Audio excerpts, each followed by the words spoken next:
കാൽമുട്ടാണോ ആദ്യം വെക്കേണ്ടത് അതോ കൈയാണോ ആദ്യം വെക്കേണ്ടത് എന്നത്. അവിടെ ഒരു ഹദീസിനെ മനസ്സിലാക്കിയിടത്തുള്ള പ്രശ്നമാണ്.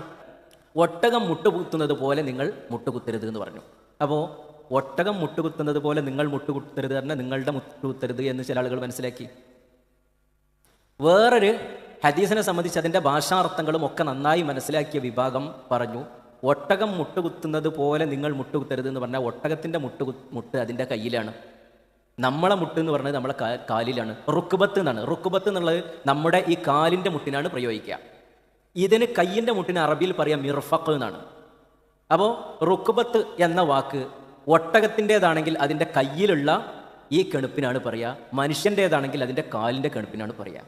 ഈ രണ്ട് വ്യത്യാസമാണ്. ഇതിൽ ഏറ്റവും ശരിയേത് എന്ന് നോക്കുമ്പോൾ നബി സല്ലല്ലാഹു അലൈഹി വസല്ലമയുടെ മറ്റ് ഹദീസുകളൊക്കെ വെച്ച് നോക്കുമ്പോൾ കൈ വെക്കുക എന്നത് തന്നെയാണ് ഏറ്റവും ശരിയായിട്ടുള്ളത് എന്ന് നമുക്ക് മനസ്സിലാക്കാൻ കഴിയും.